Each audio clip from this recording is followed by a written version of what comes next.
Senhor Jesus Cristo e nos conectou novamente a Ti mesmo por causa do Teu amor, por causa da Tua graça, por causa da Tua benignidade. Não por nossa causa, não é sobre nós, é sobre Você, Pai. Muito obrigado, Senhor.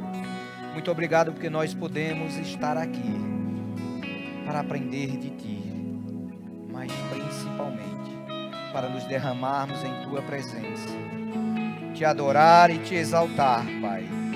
Dar a Ti o verdadeiro louvor, reconhecer verdadeiramente quem Você é, saber o nosso lugar.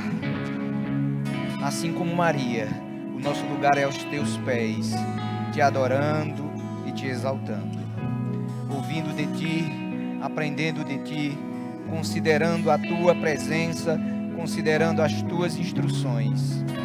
Muito obrigado, Pai. Muito obrigado pela vida dos meus irmãos, porque eles vieram, eu creio que eles vieram com esse propósito, de se relacionar contigo, de dar a Ti o verdadeiro louvor, a verdadeira adoração, de ter comunhão contigo, na comunidade dos santos, na unção coletiva, todos nós com o mesmo coração, Te adorar e Te exaltar, glorificar o Teu nome e rendermos graça por Teu tão grande amor.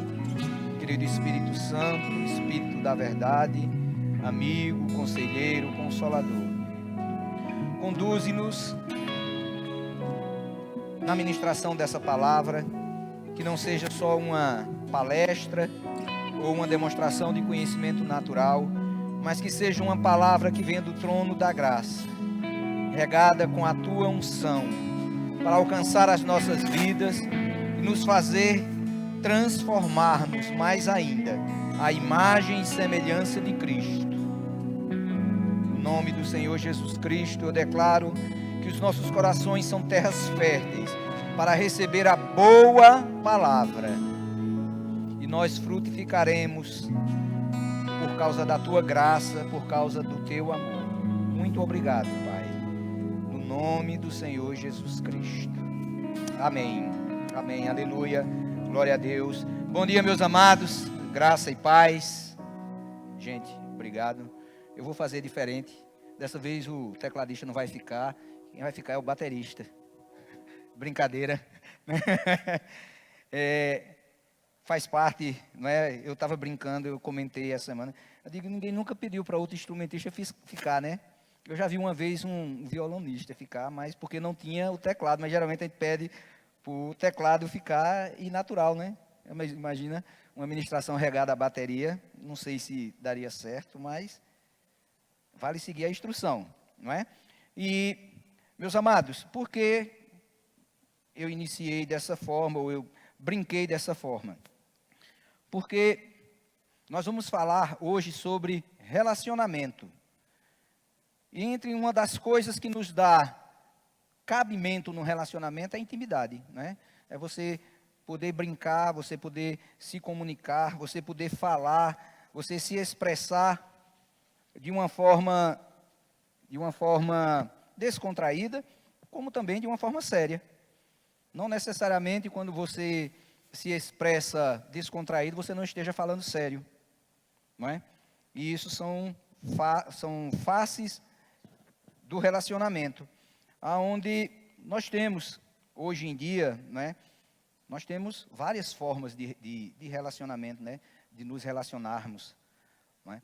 Então, eu pesquisando, eu consultando, na verdade, eu buscando no Senhor, eu comentando, e eu fiquei preocupado essa semana a respeito da ministração, porque na verdade foram muitas direções, e eu fico naquela de sempre estar atento ao Espírito Santo para que venha a direção, para que eu siga a direção correta, né? A palavra diz que no mundo há muitas vozes e nenhuma sem sentido.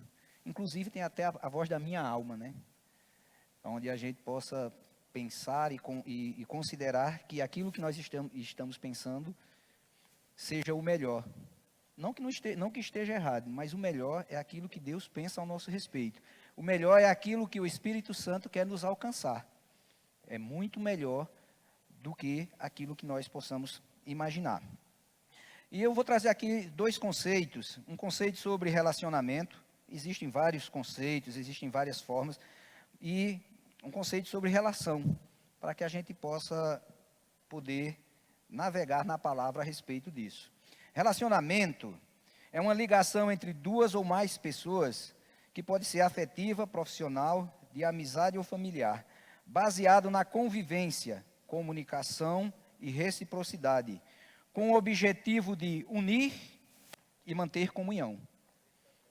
Não é? De tudo isso, relacionamento tem um objetivo principal: manter a comunhão com o outro. Não é? E o que é relação? É uma palavra que designa ligação, conexão ou vínculo entre duas ou mais pessoas ou eventos, podendo ser afetiva, profissional ou conceitual, de momento. Tem uma frase que está muito na moda hoje, né? Principalmente no meio jurídico, o pastor Wellington vai dizer, né? Quando duas ou mais pessoas se unem em desígnio, né? Ou numa intenção de fazer alguma coisa, isso não é relacionamento. Isso é uma relação de interesse, onde você se juntou para alcançar um objetivo. O relacionamento é algo que traz conhecimento, tem que ter intimidade, tem que ter convivência, tem que ter mais da nossa parte e da outra parte, não é?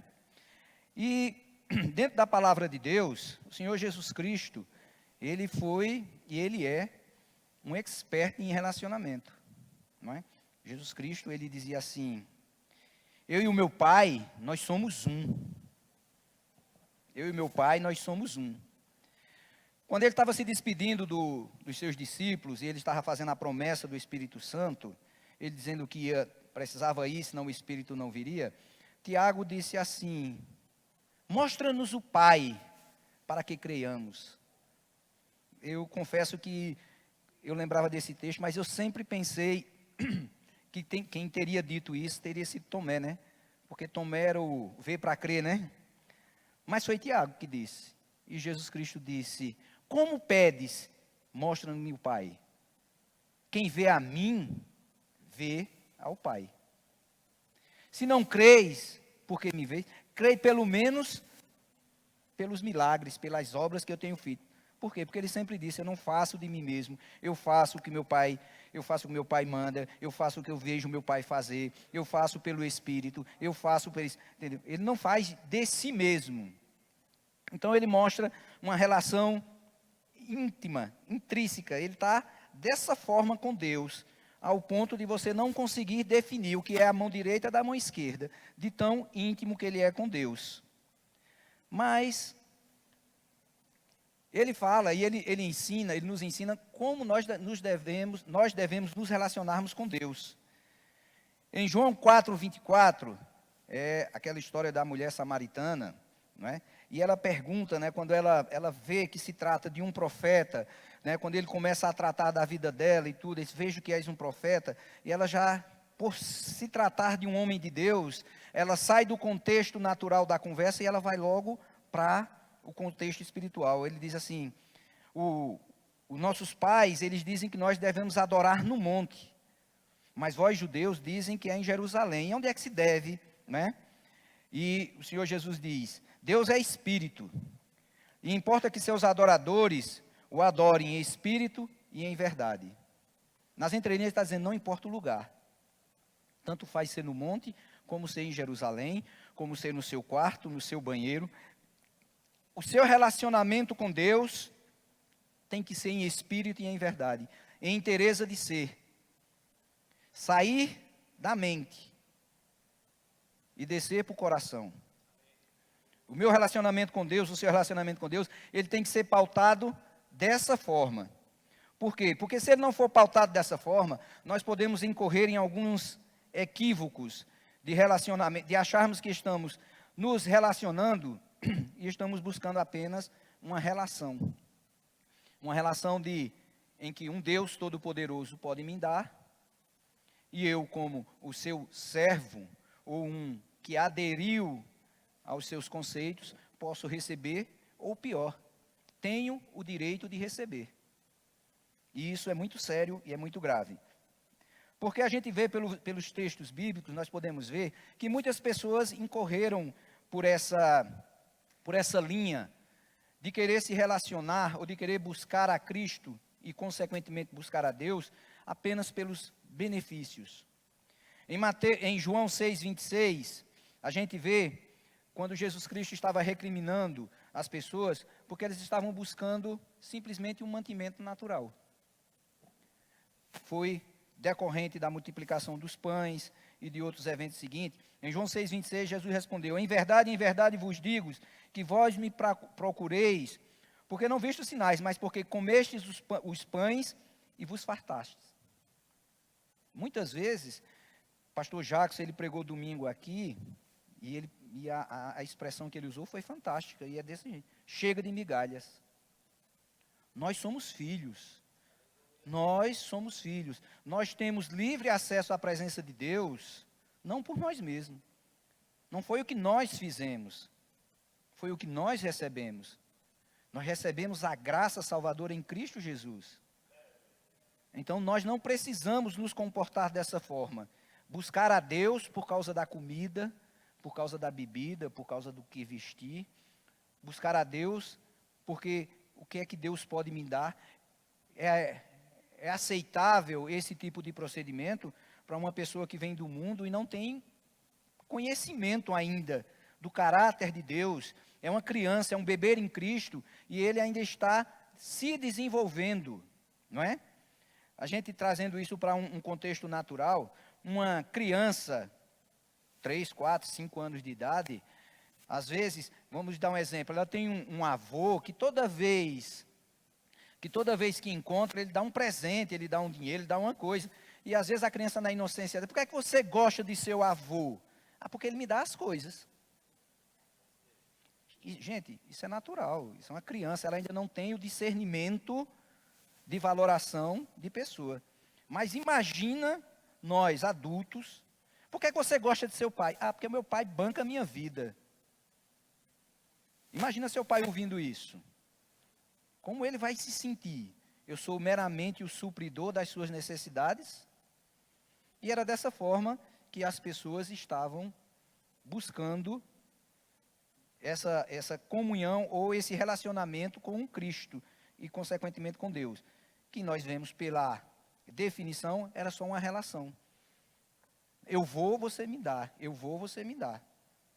E no decorrer do texto, Jesus Cristo ele começa a, como a gente diz, apertar na sua exortação, ao ponto de quase todos irem embora. E é onde vem aquela célebre expressão de Pedro, né?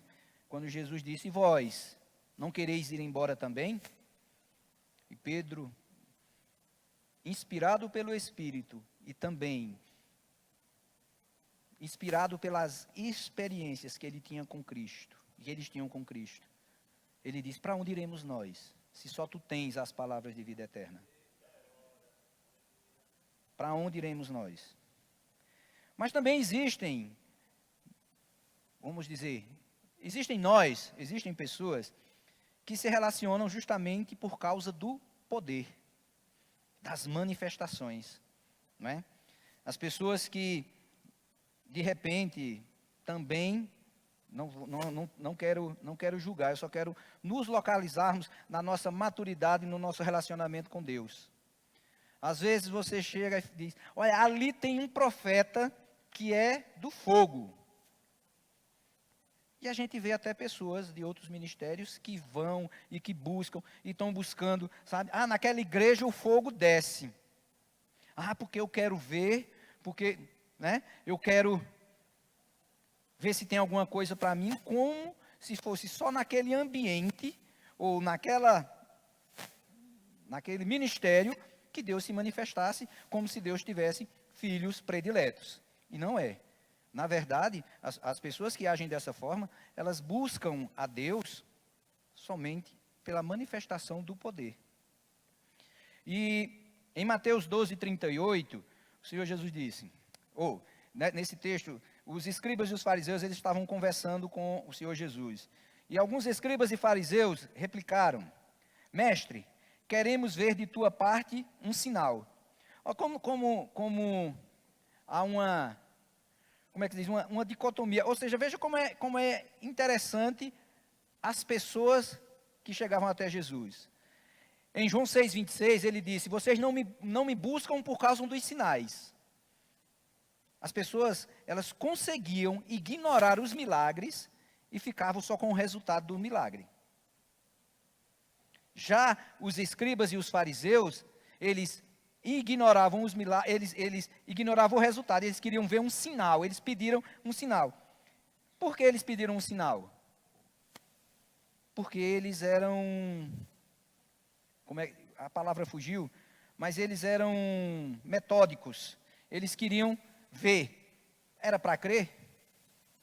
Não necessariamente, porque no ministério de Jesus Cristo, o que ele fazia, homem nenhum poderia fazer. O que ele pregava, entendeu? Ninguém pregava. O mais próximo que chegou foi João, o que preparava o caminho, e ele pregava o arrependimento.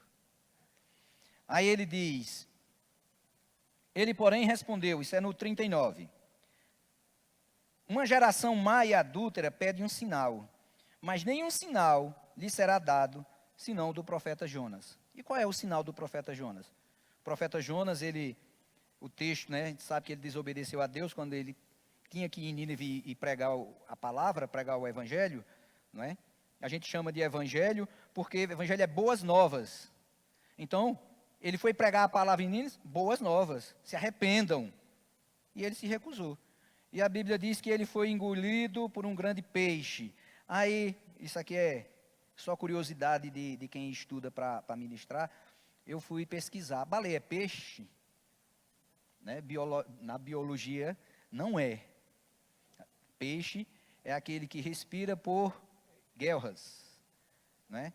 E peixe, ele não dá luz a filhos. Peixe desova. Né? E isso é uma definição. Baleia é considerado um mamífero, primeiro porque ele não é peixe. Ele é um animal marinho, porque ele não respira debaixo d'água.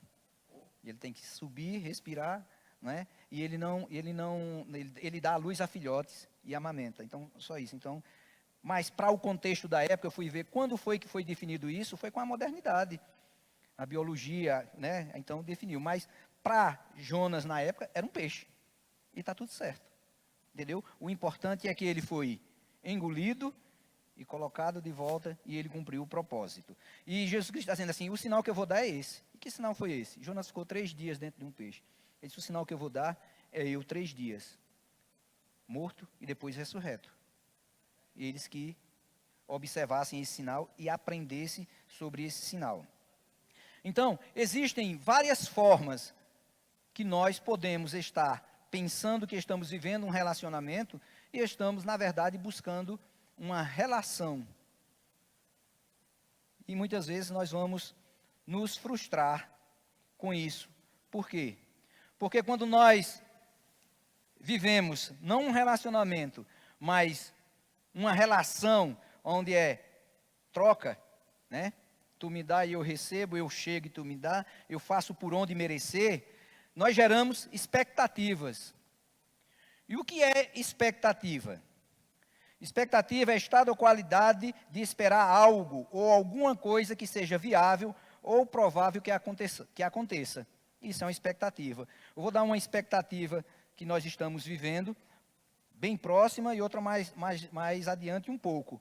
Conferência de mulheres. Existe uma expectativa, está sendo gerada, está sendo estimulado nas mulheres, gerar uma expectativa no que vai acontecer. Isso é expectativa. E a expectativa nós geramos em nós mesmos. É um sentimento. Outra expectativa que nós estamos gerando, marcha para Jesus. Não é? Nós estamos gerando essa expectativa. E tudo está correndo, está acontecendo, tudo está sendo preparado. Mas existe uma expectativa. E essa expectativa, nós precisamos ter muito cuidado quando nós nos relacionamos com Deus com relação a expectativas. Por quê? Porque muitas vezes, na expectativa, nós podemos ficar muito felizes quando acontece, e também nós podemos até ignorar isso. Eu já esperava, está tudo certo. Mas também existe uma coisa que pode acontecer, que pode nos entristecer. Quando nós geramos expectativa e aquilo não acontece. Por quê? Porque aquilo que nós estávamos esperando estava pautado em cima de uma coisa natural, um sentimento emocional de expectativa. Eu coloquei aqui, quando o meu relacionamento com Deus depende dos resultados, ele não se firma em quem Deus é, mas no que Ele pode fazer. E se não faz quando eu espero, eu me frustro. E geralmente eu me afasto de Deus. Já percebeu? Que quando nós geramos uma expectativa naquilo que Deus vai fazer, e eu ainda vou dizer mais grave ainda, naquilo que Deus ia fazer, naquilo que Deus disse que vai fazer na sua vida. Nós entramos no campo da expectativa, eu já disse aqui algumas vezes, nos parece que quando Deus diz, André, eu vou fazer isso, isso e isso, você que está do outro lado, você está ouvindo, amanhã Deus vai fazer isso e isso, mas Deus não, quando Deus marca prazo, Ele cumpre. Quando Deus diz que vai fazer, você recebe e festeja. E nisso que você recebeu e festejou, você coloca o quê? Fé. Fé em quem? Naquele que falou.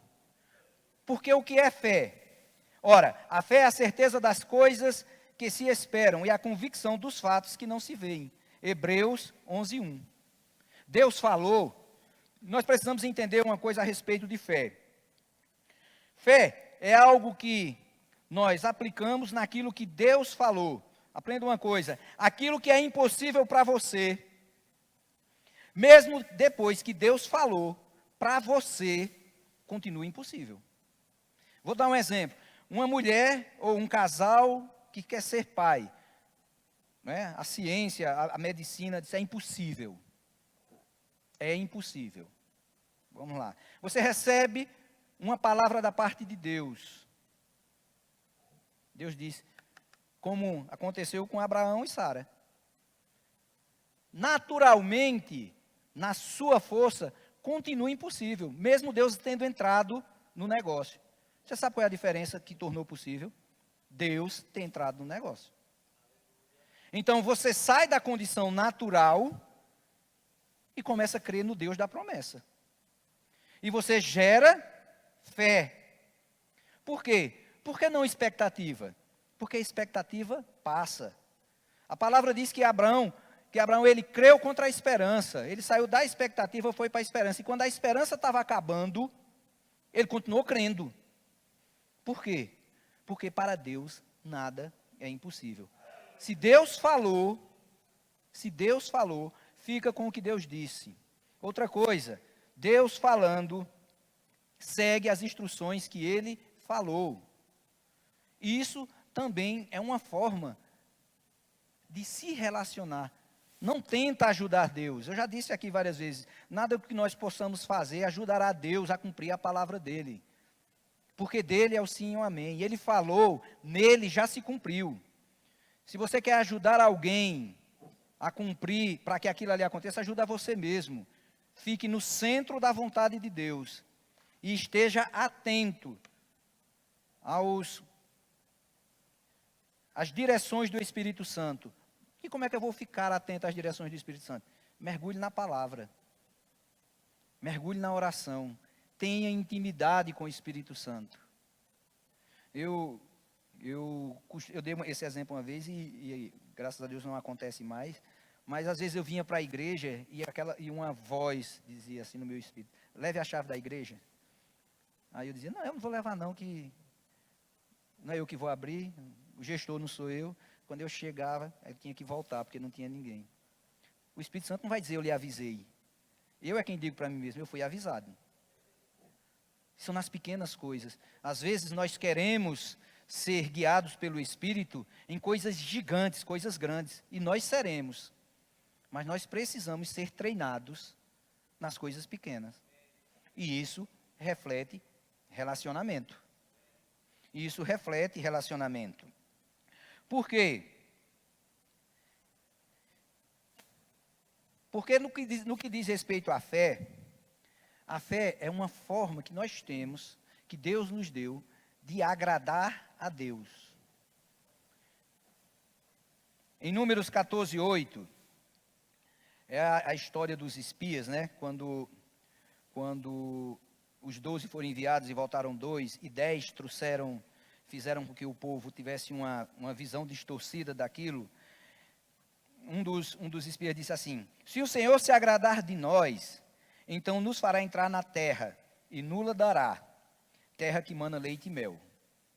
Ele disse assim: mas não é crer? O Senhor disse que ele tinha que se agradar de nós, mas não era crer? Aí, em Hebreus 11:6 diz: de fato, sem fé é impossível agradar a Deus. Porquanto é necessário que aquele que se aproxime de Deus creia que Ele existe e que se torna galardoador dos que o buscam. Então, existe dentro do que nós chamamos, nós chamamos de relacionamento, essa condicionante. Nós não podemos estar aqui por conta de outra coisa ou de outro motivo, senão a presença de Deus. Não é? Muitas vezes o ministro pergunta, principalmente o pessoal, né, nada errado o que você veio buscar. Nada errado. A Bíblia diz: pedi e dar-se-vos-á. Não é? A Bíblia diz que aquele que pede, ore, crendo, sem duvidar no coração, e vai receber. Mas nós estamos falando de relacionamento. E como eu disse no início, não é aceitável, meus amados, que uma criança, ela tenha assim um relacionamento ou uma expressão de relacionamento infantil ao ponto em que as pessoas sejam valoradas por aquilo que elas dão. Mas nós, não é? Nós filhos de Deus, ou nós mais velhos, e quando eu estou dizendo mais velho, é mais velhos de novo nascimento mesmo. Não é aceitável. Não é digno. Por quê? Porque nós podemos ver a verdadeira essência do que é se relacionar com Deus. Em Êxodo 33:15, eu vou colocar você no contexto. Moisés tinha subido ao monte, passou 40 dias, e nesses 40 dias, Deus deu todas as... Por que tinha que ser 40 dias? Ou por que foi tanto tempo? Porque ele não só foi buscar as tábuas da lei. Ele recebeu instruções do tabernáculo, e ele recebeu inúmeras coisas, era coisa demais, não foi só as tábuas. Ele subiu novamente depois, sim, para pegar a lei, mas a primeira subida, 40 dias ele foi, e Deus deu várias instruções e mostrou. Tanto é que no texto a gente vai assim: você faz conforme você viu. Deus não só ensinou a fazer, mas mostrou como era feito. Então, o que foi que o povo fez? Moisés demorando, esse Moisés que nos tirou do Egito, esse Moisés, ele já não é mais Moisés, é esse. É como se não tivesse parte com eles. A gente não sabe nem o que foi que aconteceu com ele. E chamaram o seu irmão, Arão, o qual Moisés tinha deixado como o co-líder, né, para ajudá-lo. E ele diz assim: faz para nós um Deus para que nos guie, porque a gente tá sozinho, não tem. Então ele mandou trazer ouro, tal, e fez como a gente pode dizer, o famigerado bezerro de ouro, não é? Então, ali teve consequências e tal. Quando Moisés voltou, não é? Ele tratou com o povo, ele foi bem rígido e tinha que ser. Mas no decorrer do texto, tem uma parte em que ele começa a tratar, Deus começa a tratar com Moisés. E ele diz assim: olha, eu não vou mais com vocês. Eu não vou mais com vocês. Um anjo vai adiante de vocês. Por quê? Porque desde a saída do Egito, na verdade, desde o do processo de libertação do povo, Deus se manifestava através de Moisés e Arão, com sinais, maravilhas e prodígios, né? E esse povo, mesmo depois de livres, eles parecem muito com esses outros que a gente diz. O pessoal que busca o benefício material e ignora o poder. Por quê? Porque você passar pelo mar, onde se abriu 2 colunas de água, você passar e você ignorar isso. E outra coisa, uma geração completa ignorou isso. Não foi 1 ou 2 pessoas. Diz assim, não, isso é besteira. Acostumado a ver isso. Não é? Eles reclamavam que estavam comendo ao ponto de estar comendo maná. E diz assim, eu preferia cebola. Oh, me ajude. Você está deixando de se alimentar do alimento divino e dizer que eu prefiro o mundo? É o que eles estavam dizendo, eu prefiro o mundo. Então, eles preferiam as coisas, ignoravam o poder. E o Senhor disse, vai um anjo à frente de vocês. E aquilo ali causou neles, por momento, porque Moisés passou para eles, causou uma certa comoção, tal, e depois Moisés se reuniu com o Senhor, né? Porque eu acho fantástico, eu estava lendo esse texto, a Bíblia diz que a tenda de Moisés, ela ficava afastada dos demais. E toda vez que Moisés aparecia na tenda, todo mundo que estava próximo ficava em pé, em reverência a ele. E quando ele entrava na tenda, a glória do Senhor descia lá. E Deus falava frente a frente com Moisés. E ele disse, eu não vou com vocês. Mas aqui nós temos um exemplo de uma pessoa que sabia o que significava a presença. Ele disse, então Moisés disse, se a tua presença não vai comigo, não nos faça subir desse lugar. Moisés sabia a importância da presença. Moisés tinha consciência de que tendo a presença, tinha o poder. Tendo a presença, tinha os favores. Mas acima de tudo, ele sabia valorizar a presença. Ao ponto de Deus chamá-lo de amigo. Isso com os outros, eu falo, mas você é meu amigo. Amigo de Deus. Outro que também tinha esse conhecimento, outro que valorizava a presença, outro que sabia o valor da presença, Davi. Davi foi levantado por Deus, não é? O povo pediu um rei, Deus não tinha intenção de governar o povo por reis, ele mesmo governaria o povo, mas o povo queria ser igual aos do mundo. Nós queremos ter reis, né? Foi a expressão que ele usou, como todos os povos têm, nós queremos ser governados por pessoas. Então Deus disse, vocês querem. Veio Saul, né? Deu errado, mas veio Davi. E olha que Davi errou muito. E nós precisamos aprender com isso. Nós não precisamos ser perfeitos para que Deus nos use na sua obra. Nós só precisamos ter um coração aos pés do Senhor. E Ele vai nos aperfeiçoando. Ele vai nos aperfeiçoando. Né? E quando esse Salmo 51 é o Salmo de Davi, quando o pecado dele foi exposto por Natã. Né? Quando ele pecou com Batseba. Então, em um determinado, no versículo 11, ele diz assim, não me repouses da tua presença, nem me retires o teu Santo Espírito. Davi sabia valorizar a presença. Tem um texto que diz assim, não me tires, não me expulse da tua presença, em outra versão, e nem me retires o teu Espírito. Davi não estava preocupado com o que ele ganhou. Davi não estava preocupado com o cargo que Deus o colocou. Davi estava interessado na presença. Porque, meus irmãos, tudo que nós vivemos aqui é passageiro, menos o nosso relacionamento com Deus. Ele é eterno. O que nós fazemos aqui, no que diz respeito às coisas naturais com o relacionamento com Deus, refletirá para a eternidade. Se o que está me alegrando, se o que está me trazendo felicidade, satisfação em Deus, é o que Deus pode me dar, a minha expressão de relacionamento está errada.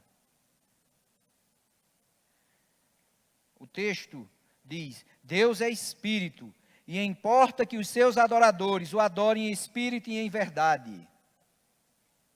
Muitas vezes, nós queremos ter um relacionamento com Deus, nós queremos ter um relacionamento com as nossas emoções. Ah, pastor, o senhor não sabe o quanto eu estou sofrendo, eu esperei tanto em Deus, eu gerei tanta expectativa. Olha, eu ainda fiz isso, E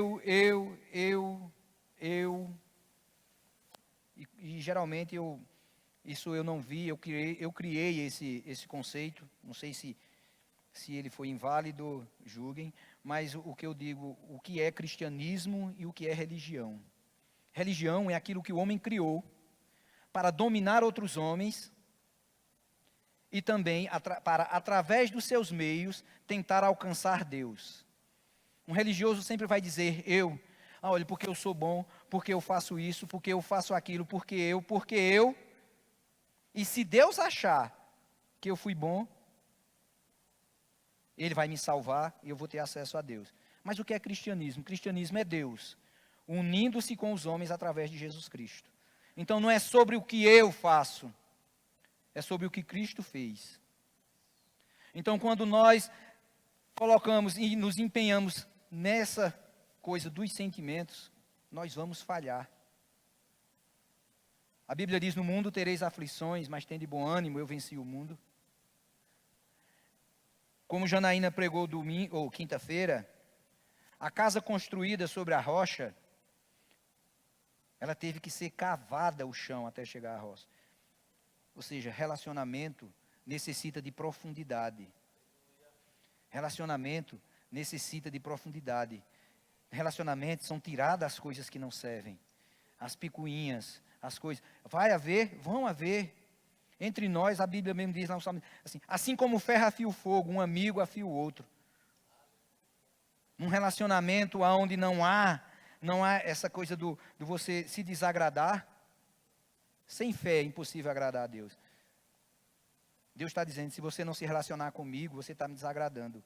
Ele não está me reprovando não, Ele está dizendo, volte para o lugar da fé e vamos caminhar junto. Pode acontecer de você desagradar de Deus? Pode.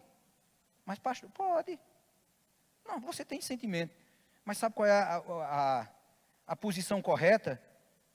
Aos pés do Senhor. Senhor, teu Consolador habita em mim. Eu não entendi isso. Eu não sei se eu estou me movendo na maneira correta, mas eu quero me mover na maneira correta. Na maneira correta. Por quê?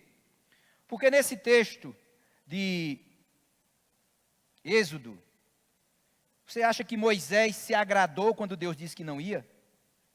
Eita, que bom, Senhor. Já que o Senhor não vai, pelo menos vai ter um anjo, né? Já que você não pode ir, não. Mas o se desagradar, ele não se afastou de Deus. Muito pelo contrário, ele se aproximou mais ainda. Ele disse, Senhor, misericórdia. Né? Isso eu estou parafraseando. Misericórdia. Não me faça sair daqui com esse povo sem a tua presença. Mesmo tendo o poder, mesmo tendo as bênçãos. Mas entre o poder e as bênçãos, a tua presença é superior. Porque tendo a tua presença, tem o poder. Tendo a tua presença, tem os benefícios. E é dessa forma que hoje nós precisamos buscarmos em nós mesmos. O que tem me motivado? Qual é a minha motivação? Como tem sido o meu relacionamento? Não é uma palavra para trazer condenação. É uma palavra para trazer localização, para nós nos localizarmos no Senhor. Como eu tenho me relacionado com Deus? Como eu tenho me relacionado no corpo de Cristo? Eu tenho buscado a minha notoriedade, eu tenho buscado ser visto, ou eu tenho buscado que Cristo seja visto através de mim? No meu trabalho, nos meus negócios, nas minhas decisões, na minha disposição com Deus. Relacionamento é algo pessoal. Nós nos reunimos aqui, numa comunidade santa, mas é a unção coletiva, é o seu cultuar, é o dar o seu culto, que faz com que essa unidade chegue à presença de Deus. Mas cada um é responsável pelo seu culto. Cada um deve, não é? Nós vamos cear hoje, e é muito comum, né? Aquele texto, examine-se o homem a si mesmo. O pastor sempre instrui, e corretíssimo, que nós não nos examinemos apenas nas ceias. Que o nosso examinar não busque só a prática ou a não prática de pecados, mas que nós examinemos a nós mesmos com as nossas motivações. Nós precisamos estar no centro da vontade de Deus. Por quê? Porque, como Janaína disse quinta-feira, é como uma coxa de retalho que está sendo, né? Deus está trazendo instruções, Deus está dando instruções. Para quê? Para nada? Será? Você acha que Deus age sem motivo? Não. A palavra do Senhor diz: os olhos do Senhor estão sobre toda a terra, buscando a quem Ele possa se manifestar forte. Deus não tem necessidade de se exibir, não. Ele está dizendo: eu estou buscando pessoas que estejam tão alinhadas comigo, que eu possa derramar de mim neles, e pessoas vão ser alcançadas. Mas essas pessoas que Ele busca, são pessoas que estão tendo, nós temos que ser essas pessoas, que temos um relacionamento com Deus. Não só no corpo de Cristo, na igreja, como sendo esse local de templo, esse lugar de reunião.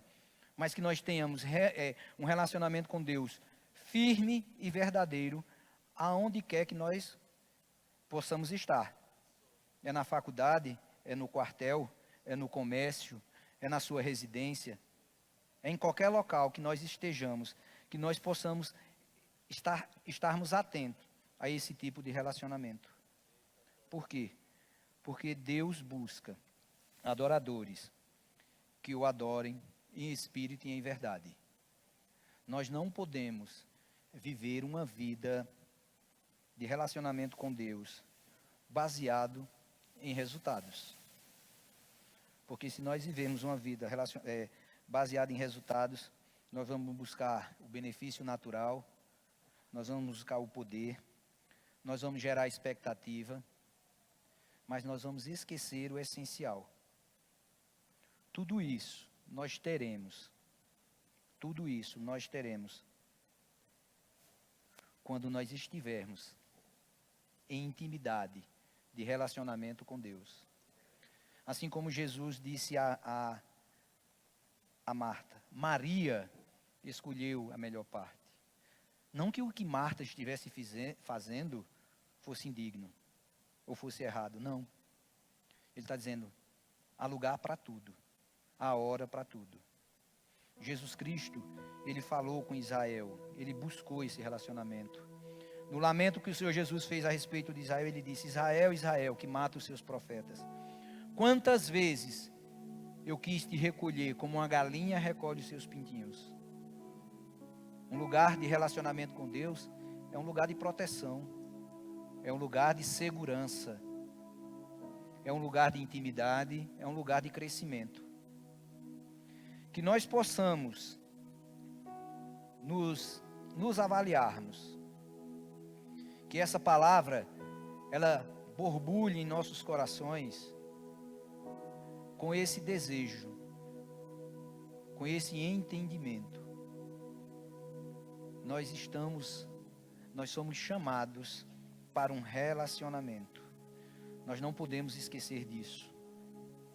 Nós não podemos estar junto do nosso Pai e nos comportarmos como o irmão do filho pródigo, que nunca saiu de perto do Pai, mas não conhecia o seu Pai.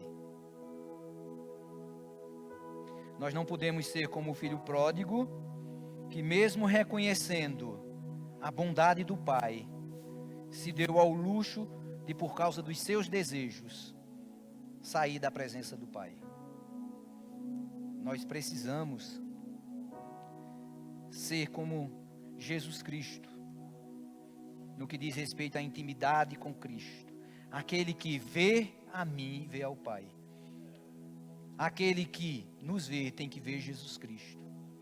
E vendo Jesus Cristo, vê consequentemente o Pai, porque eles são um só. Amém?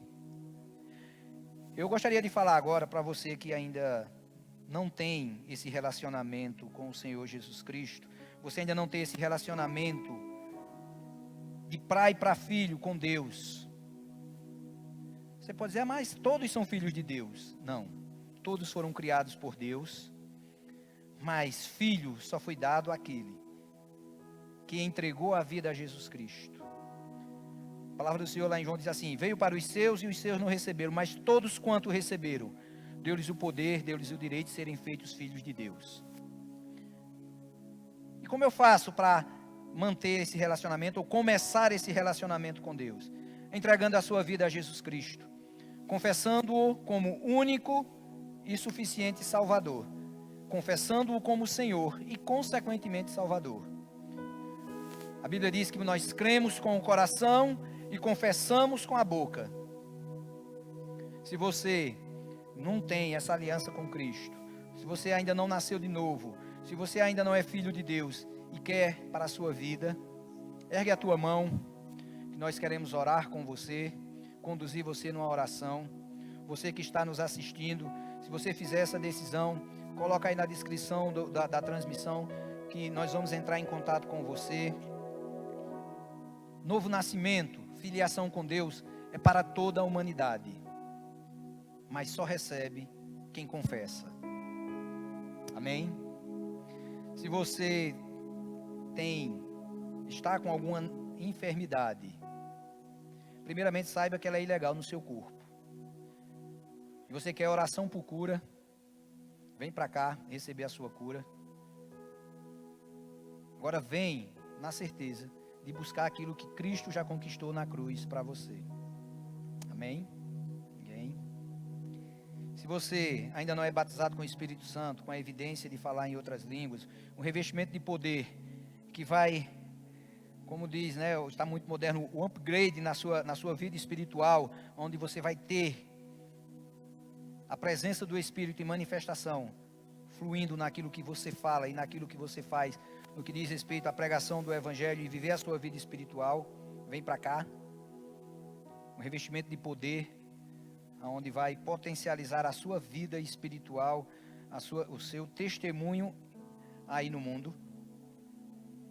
Então, todos salvos, todos sarados, todos cheios do Espírito. Posso dizer que sim, não duvido que seja boa, agradável e perfeita vontade de Deus para nossas vidas. Quero agradecer ao pastor pela oportunidade e a confiança. E eu gostaria de orar por você antes de passar a palavra. Pai, no nome do Senhor Jesus Cristo, eu te louvo por essa manhã, te rendo graça.